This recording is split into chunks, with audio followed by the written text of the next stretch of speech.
A room, Russian audio, where Maxim is located. Hello. Hi, Rodion. Tell me, please, what's so cool about this place? Why do you think yours plays almost better than anyone else's? And maybe some tricks, interesting moments again. I see your computer case is the same as the one I have at home. I guess everything here is set up in a true audiophile way. Is that right? Of course. Please tell us about it. Room Russian Sound 206 is the room of the Russian Sound audio salon and showroom, where products from a large number of craftsmen are gathered. These speakers were made by different craftsmen. There are 3 amplifiers here, each from a different craftsman. The acoustic treatment is from yet another master. So basically, this is a room where the developments and know-how of literally several dozen craftsmen are brought together. And I'm not a representative of this showroom. I'm an audiophile who has a lot in common with the creator of this showroom, who has known him for a long time, who helps him at the exhibition, and who brought some of his own equipment to the show in particular. That's my amplifier here. From home, right? Home. I have almost the same DAC as the one currently on display here. Yeah. I also have my power regenerator here, also from home. And overall, this system is very similar to my home setup. It's wired with my cables, and I know very well how it sounds. I helped set up the system. In general, I helped the showroom a lot, particularly with setting up equipment for listening sessions and so on. And indeed, I can talk about the features of this.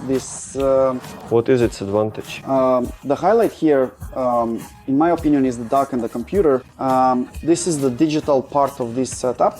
No matter how good the amplifiers are or anything else, lately I've come to believe that the power supply for the digital section and the quality of digital signal preparation are extremely important. That's exactly why I have a very good power regenerator into which both the computer and the DAC are plugged. And this gives an excellent result with the previous DAC solder DACs from this maker and earlier generations of transports. The sound was noticeably less lively. This DAC is based on a PWM matrix, a DSD PWM matrix. Software is being developed to convert PCM signals to DSD. The software is the master's own development, and at the moment this DAC does not have the latest firmware. In reality, what the master currently has sounds even better, but unfortunately that's in Krasnoyarsk. We can't listen to it right now. The distinctive features of this digital setup are its excellent dynamics, seamless integration of the mid-range, bass and treble across the entire frequency range, and special attention is paid to the quality of the bass and lower mid-range so that the sound doesn't become loose or lack dynamic impact. And the tube amplifier is responsible for the timbres, since the digital part focuses on dynamics, on the coherence of the sound, on making it sound mature and analog in terms of that very liveliness, fluidity and texture of the sound, while the tube amplifier fills this insanely fast digital signal with timbral richness. The amplifier uses a G811 tube, which is a complex tube to work with in terms of circuitry. The master designed this amplifier to my personal specifications. I approached the master with a request for the kind of sound I wanted to achieve. The master said, "Let's build this for you." Dmitry Demograf suggested, "Let's use the 811 tube." I figured out how to wire it, added an input stage, and that's how we ended up with a headphone amplifier with speaker terminals on the back. One of the key features is that it was primarily designed as a headphone amplifier, so for speakers it only puts out about 16 watts, roughly into 6 to 8 ohms. And both pairs of speakers presented here, despite their impressive size and the kind of bass they can produce, are actually very easy to drive. What's the sensitivity again? The sensitivity is 90. These I think are 95, and these are 94 or something like that, if I remember correctly. That's high. Yes, they are very easy to drive, and they are fully powered by an amplifier that was originally intended for a headphone setup. Alright, so you're saying that with digital, yes, the sound is more cohesive. But a lot of people write in the comments, how can digital sound be different? The signal is just zeros and ones in different sequences. What difference does it make? It comes through just as unaltered. Why pay extra for all sorts of additional devices when everything seems to be the same? As an audiophile with experience, even though you look young, I think. How long have you been into music actually? A year. Since 2014? Well, that's quite a while, already 11 years. How would you, in your own words, explain why there is a difference? Well, that's an interesting question for an audiophile. There are certainly plenty of engineers and people out there who understand the theoretical side of things much better than I do. So I probably won't claim that I have a truly deep or comprehensive understanding of the theoretical side of the issue. I have, in fact, read quite a few articles on the topic and about the influence of USB cables and USB transports. And no matter how many of these videos exist, the debates will always continue. As an experienced audiophile, I can give only one piece of advice. You just have to hear it for yourself. Go to audiophile meetups, listen, compare. Ideally, these gatherings should be organized by someone. I mean, not just at home, you know, buying an audiophile cable for $1,000 and comparing it to a regular USB cable. Your system might simply not be able to reveal that difference. But actually go to a gathering of people whose systems are very precisely tuned, very carefully set up, and ask her if you're really interested, take part in the comparison, maybe even bring your own component. Everything has an influence, literally. I agree, everything. As an audiophile with quite a bit of experience, even though it's only been 11 years, I've spent all those 11 years intensely comparing everything that's out there, and if some component is in any way involved, if it's present in an audiophile setup, it's easier to assume that it affects the sound than that it doesn't. And it doesn't matter, it's literally... Some people even put little pyramids, I know. You know those? A lot of people put weight plates from dumbbells on their devices. And that's not for nothing either. There's a wonderful, very well-known audiophile in certain circles, Pavel Radger, and just recently in his thread, he wrote a comparison about how he used expanders as stands, both for the CD transport and by placing those same weight plates on top. He compared the difference between using 3 expanders and 4. None of this is made up, all of it is tested and compared.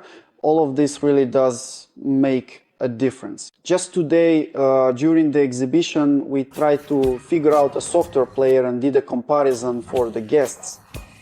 And it's amazing how differently even well-known and popular software players can sound Fubar, J-River, and Sony's professional SoundForge, how much the timbre and depth of the sound can vary.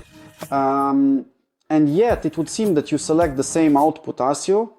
In all the players, you play the same track from the same folder, and the sound is completely different, as if you change the analog cable or installed a different DAC. The difference is enormous. I agree. I actually used the SoundForge when I was a kid. My dad used that very program when he was mixing music. I remember we would sit there, splice tracks together and so on. Sony owns it now, right? I think before... Yes, it's Sony. Great. What do you think about regular cables, like power cables? Does it make a difference or not? Well, judging by what's here, actually the most beautiful one is mine. Those huge ones, right? That's Crystal Vox. They look like an anaconda. Surprisingly, it's actually very light, because inside... Whose cable is it? Crystal Vox. Valery Gilev. He commands my deepest respect. I've tried quite a few cables from Purist Audio Design. These ones here. And I also have the NBS Black Label 2. Have you tried Nordost? I've only tried the entry-level Nordost, wasn't too impressed. Crystal Vox of the latest generations. the Signature series. How much does it cost? This particular one is 5 plus. It's not the top model. It costs 175. Right now, the 11th is the flagship and the 12th is about to be released. The 11th, I think, cost 280. The 12th is a big step forward. If up until now, from the 9th generation, it was more of an evolution, then the 12th is more of a revolution, so to speak. What makes it a revolution? The creator was inspired by a rather well-known audiophile cable, the Stage 3 Leviathan. Exactly. And inspired by this cable, he changed quite a lot of aspects. Perhaps I won't go into that, but honestly, I don't yet know how the 12th sounds. In fact, I only know how the 10th and 11th sound. So what are the differences then? They are very similar to each other. The main difference... or maybe something like the decay? Overall level, transparency, resolution, a bit more expansive, more transparent, a bit more dynamic.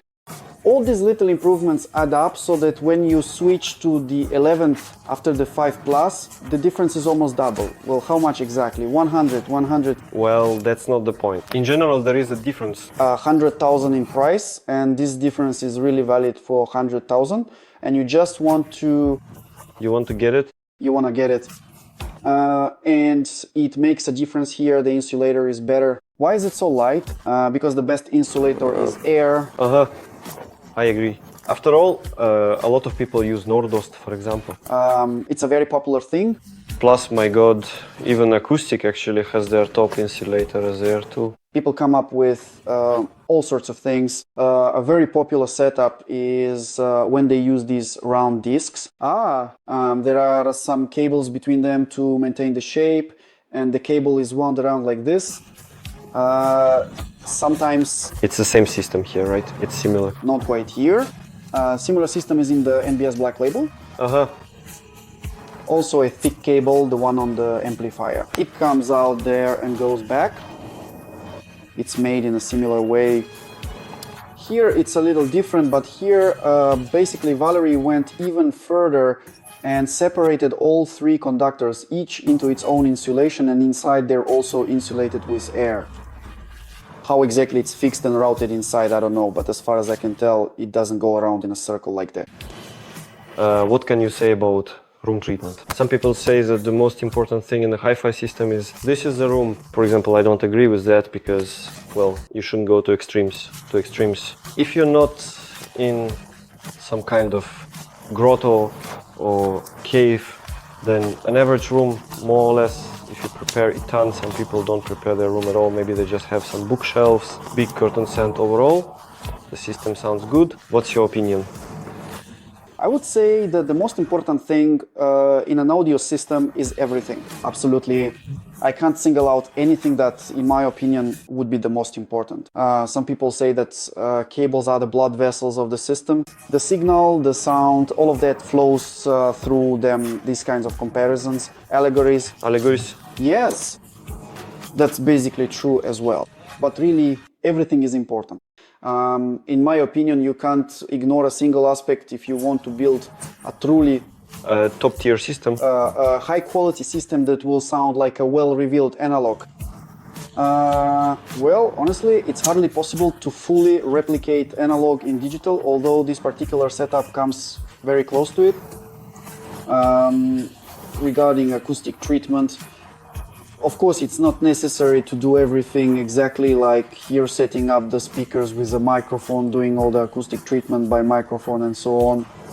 In my personal opinion, it's actually quite enough to simply keep a few basic fundamental criteria in mind so that you can consistently achieve good, high-quality sound and get the very best results with the least possible amount of effort. The Pareto principle: first, avoid any kind of reflective glass surfaces, like, for example, a large plasma TV is generally a drawback for sound. But if it's positioned between the speakers at the back, then not much sound reaches it, especially if the rear wall is damped. If the rear wall is also a mirror-like surface, the sound will reflect off it and bounce back toward the TV, creating an echo.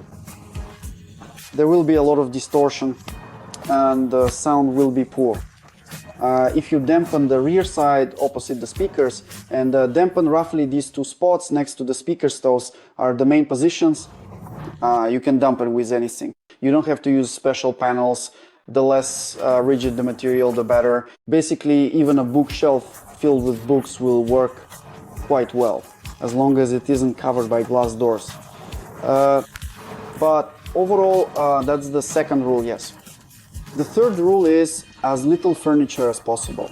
Any table that gets in the way of the speakers is bad. And in general, the less furniture and the fewer objects there are in the room, the better it is for the sound. That is, if possible, use fewer hard materials. The second thing is to dampen some of the main reflection points. And you can do this in different ways. It doesn't have to be expensive. Curtains, bookshelves, and paintings will work. You don't necessarily have to bother with audiophile grade panels. And third, if possible, have less furniture. So a few simple rules with minimal, let's say, conditional minimal investment and hassle will give you 80% of the result. I agree. Your dream system, what would you want to set up so that you could just install it and forget about it? Go ahead. My dream system, it just so happens that this is very difficult. I'm a fan of dynamics, I love resolution, and at the same time I'm passionate about timbre. There's a forum where my thread is called and this and that, and you don't even need bread. I want everything at once. I want bass and resolution and timbre, literally everything all at once. I'm very picky in this regard, and what makes it doubly difficult for me is that I'm a huge fan of electrostats. I'm a headphone enthusiast. Stacks? No, Perun. Perun is ours, right? They're ours. Judging by the name? Yes. And how are they better than the legendary Stax? Stax headphones are quite bright. And for a long time, the top model, the 9S, as well as the previous 9s, were relatively simple compared to the higher-end Peruns. And at that time, I hadn't yet heard the legendary Omega. I listened to the Omegas recently, and they are legendary for a reason. Stax, huh? Yes, Stax, the first generation Aranega. They're very rare headphones. Yes, they're very rare. They haven't been produced since 1994. Where did you get them? I'm curious. Alexander, on the forum. Well, I visited a lot of people. But they say that these latest ones I tested... SRX 9000. Yes, they're better than the Omega. They've got more technology in them. They've applied more advancements. Basically, it's a reincarnation of the original Omega. They just took it and recreated it with a few minor additions. Omega had an issue with defects, so they're quite particular when it comes to reliability. With electrostatics, with 9000s, actually, there are also issues with imbalance and all those joys. That's a problem with all electrostatics because of the technology. It's the least reliable headphone manufacturing technology. Perun headphones have the same issues too. But at least they can be easily repaired, I think. They can be easily repaired, but Stax, if something's unclear, they basically refuse warranty service unless you provide a receipt from an official distributor showing you bought a Stax amplifier. From Japan, right? Yes, that's how it is. They say that you listened with an unsuitable amplifier and justify it by saying that the different technical characteristics of various amplifiers can lead to driver deformation. And with that, they say, buy our amplifiers, which frankly sound terrible. Ooh. Does Perun make amplifiers too? Perun? No, they don't make amplifiers. But they've known the master who does for a long time, Dmitry Demograf. And overall, their sound philosophy is quite similar. How are they different from Stax? The difference is that the sound is much more. If Stax headphones are overly bright, then Perun headphones are generally closer to a darker, more velvety well, not exactly velvety, more of a full-bodied... That fits our philosophy. The name Perun suggests... Yeah. Let's say it's closer to a tube-like, full-bodied sound, more musical. At the same time, the resolution of the latest Perun models is somewhere between the 9s and the 9000s. So for a long time, they were more technical than the 9s, than the top Stax models for several years until the 9000s came out. The 9000s are just a millimeter more technical, but at the same time they have less bass and are lacking in the lower sub-bass. The main reason why many people might say that the 9000 series stacks are better than the Stax Omegas is because the Omegas practically had no information below 70 Hz at all. There was almost no sub-bass, lower bass was almost completely absent. With the 9000s, this is much better. But yes, this is a very well-known problem with electrostatics. With the 9000s, this aspect has improved significantly. At the same time, as is well known, bass mask higher frequencies, and that's why the Omega is predictably a little bit more transparent headphones, and many audiophiles rate it higher than the 9000s, precisely because of this greater transparency. Well, opinions are divided into two camps.